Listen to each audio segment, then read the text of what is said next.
ඔයා දන්නවද ලෝකයේ වටිනාම වස්තුන් තියෙන්නේ බැංකු සේප්පුවලවත් රන් ආකරවලවත් නෙවෙයි. ලෝකයේ වටිනාම දේවල් තියෙන්නේ සුසාන භූමිවල. මොකද කිසිදාක ක්‍රියාත්මක නොවුණු මිලියන ගණනාවකගේ හීන වැරෙලා තියෙන්නේ එතන.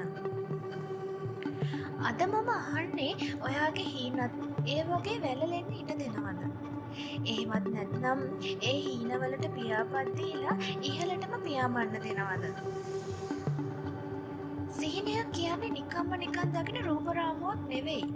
සිහිනයක් කියන්නේ ජීවත් වෙන්න තියෙන හේතුවක්. ඔයා අද කොතන හිටියත්, ඔයාගේ අතේ එක සතයක්වත් නැතත්, ඔයාගේ හිතේ ප්‍රබල හීනයක් තියෙනවා නම් ඔයා දැනටමත් සාර්ථකත්වයේ අඩප්පහු කරලා ඉවරයි. හැබැයි මතක තියාගන්න පියාඹන්න නම් පියාපත් අවශ්‍යයි.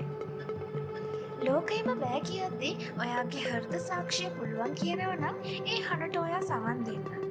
හිතන වෙලාවට වැඩ කරන එක නෙවෙයි, කරන්න අකමැති වුණත් ජයග්‍රහණය වෙනුවෙන් කළ යුතු දේ નિયમિત වෙලාවට කරන්න.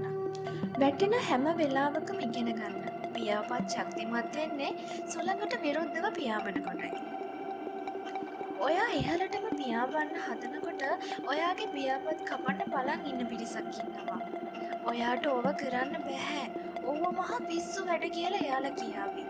මතක තියාගන්න සිංහයෙන් කවදාකවත් වැටලුවන්ගේ විවේචන හින්දා තමන්ගේ ගමන නතර කරන්නේ නැහැ. ඔයාගේ හීන ඔයාගේ මිසක් අනිත් අයගේ නෙවෙයි. ඉතින් අදම තීරණය කරන්න. ලෝකය දකින්න නෙවෙයි, ලෝකයටම ඔයාව පේන්න වැඩ කරන්න. ඔයාගේ හීනයට පියාපත් දෙන්න. කවදා හරි දවසක ඔයා දිනපු තැන ඉඳන් ආපහු හැරිලා බලද්දී මම එදා ගත්ත තීරණය නිවැරදි කියලා ඔයාට ආඩම්බරෙන් කියන්න පුළුවන් වේවි. නතර වෙන්න එපා, පියාඹන්න. මේ මුළු අහසම ඔයාගේ.